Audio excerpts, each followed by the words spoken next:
আসসালামু আলাইকুম রহমতুল্লাহ বরকাত। আমি মোল্লা পিছন লফটের থেকে মোহাম্মদ আব্দুর রহমান জুয়েল।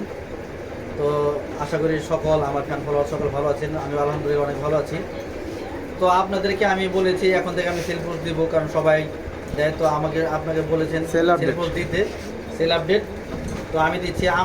আমার এখনও যারা ভাই আপনারা যারা কবুতরের ভিডিও দেখেন, যারা এখনও সাবস্ক্রাইব করেন নাই, আপনারা কিন্তু ভাই বোকামি করতেছেন। আমি যে কি কালেকশন করেছি আমি আগে একদিনে বলেছি যে এই কালেকশন যারা অনলাইনের মধ্যে, যাই হোক আমি এত কিছু বলবো না ভাই। সব প্রোবেন এবং স্পেশাল কবুতর আমি সবগুলো সেল করতেছি। তো এই যে কবুতরটা দেখতেছেন, এটা সেকেন্ড হওয়া একটা কবুতর। এটা মিরের সরাই থেকে সেকেন্ড হওয়া একটা কবুতর। মিরের সরাই থেকে সেকেন্ড হওয়া কবুতর, চিটাগাং থেকে 20 হওয়া কবুতর। দুইটা রেস করছে আলহামদুলিল্লাহ, দুইটাই ভালো রেজাল্ট করা। তো এই কবুতরটা সেল হয়ে গেল, আমি পোস্ট দেওয়ার আগে সেল হয়ে গেছে।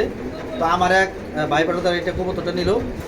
তো কবুতরটা 16 সালের, সবাই দোয়া করবেন যে কবুতরটার এটার বাচ্চা যে নিচ্ছে সকলে ভালো রেজাল্ট পাইছে। তো আশা করি যে ভাই নিচ্ছে সেও যেন ভালো রেজাল্ট পায়, আপনারা সকলে দোয়া করবেন।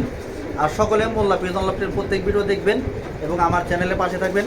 সকলে আমার জন্য দোয়া করবেন, কোনো পরামর্শ থাকলে পরামর্শ অবশ্যই জানাবেন। আর কবুতর সব কোয়ালিটি কবুতর আমার কাছে আছে, কম দামি থাকলে কম দামি নিতে পারবেন এবং ভালো দামি ওগুলো আপনার এবং পেডিগ্রি সহ কবুতর অনেক আছে আমার কাছে, আপনারা যোগাযোগের মাধ্যমে নিতে পারবেন। আর আমি ব্যস্ত মানুষ, আমি ব্যস্ত থাকি, সেজন্য আমার দায়িত্বটা, ম্যানেজমেন্টের দায়িত্বটা আমার ছোটো ভাই জুবাইরকে দিয়েছি। আপনারা আস্তে আস্তে চিনতে পারবেন ওর সাথে। এটা জুবাইর ভাই। আপনারা কিছুদিন পর ওর সাথে যোগাযোগ করবেন এবং আমার ডেলিভারি যেগুলো আছে আশপাশের, আমার ছোটো ভাই জুবাইরের ডেলিভারিগুলো দিবে। আপনারা সকলে ওর কাছ থেকে কবুতরগুলো বুঝে নেবেন। তো কথার বাড়াবো না, এখানেই শেষ করছি। সকল ভালো থাকবেন, সুস্থ থাকবেন। কবুতরটা দিয়ে দিচ্ছি। তো কবুতরটা দিয়ে দিচ্ছি আমার ছোট ভাই জুবাইরের কাছে, ও নিয়ে পৌঁছে দিয়ে আসবো। সকলে দোয়া করবেন আমার জন্য, আমি যেন কবুতরটা বাবু ভাইকে সহি সালামত কবুতর দিতে পারি। তো সকলে দোয়া করবেন। আসসালামু আলাইকুম।